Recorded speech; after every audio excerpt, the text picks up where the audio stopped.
ভেনেজুয়েলার এর প্রধানমন্ত্রীকে ধরার পরে ট্রাম্প আলোচনায় আসছেন। সবাই এ নিয়ে খুব কথা বলতেছেন। আসলে এই গণতন্ত্রের নামে ভণ্ডামি করে আসছে যুক্তরাষ্ট্র বহুদিন ধরেই। এটা শুধু আজকের কথা নয়। তারা নিজেদের স্বার্থের জন্য এবং তাদের কৌশলগত দিক যদি কেউ না মেনে নেয়, তাদের অর্থনীতি যদি কেউ না মেনে নেয়, তাহলেই তারা তাদের উপর হস্তক্ষেপ চালায়। আপনারা জানেন ভেনেজুয়েলার একসময় পৃথিবীর সবচেয়ে ধনী রাষ্ট্র ছিল। তাদের দেশে পৃথিবীর সবচেয়ে বেশি তেল মজুদ আছে। এই জন্যই আসলে ভেনেজুয়েলার উপর এই ট্রাম্পের নজর। আসলে এর পিছনে তাদের একটি কাজ করে, তারা স্বার্থপর। তারা নিজেদের স্বার্থে মানুষের উপরে অস্ত্র এবং মাদকের নাম দিয়ে তাদের গণতন্ত্র হরণ করা হচ্ছে। আসলে গণতন্ত্রের নামে একটা ভণ্ডামি, একটা ধোঁকা আমেরিকাতে চলছে। ট্রাম্প সেটা নিজেই এই বারবার করে দেখাচ্ছে।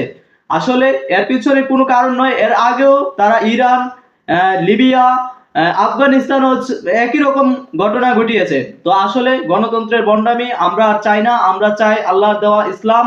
আল্লাহর দেওয়া ইসলামই একমাত্র দিন, একমাত্র জীবন ব্যবস্থা যেটা মানুষকে শান্তি দিয়েছিল। এবং তাদের সকল খলিফাই মানুষের মানবতার কল্যাণে, মানুষের স্বার্থে কাজ করেছিল, নিজেদের স্বার্থে, জাতির স্বার্থে কাজ করেনি।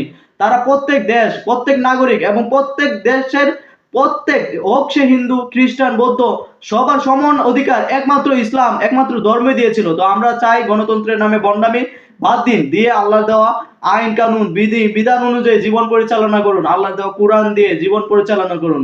গণতন্ত্রের ভণ্ডামি বাদ দিন। আসলে গণতন্ত্র যেটা চলছে সেটা মানুষকে লোক দেখানো, নিজেদের স্বার্থে।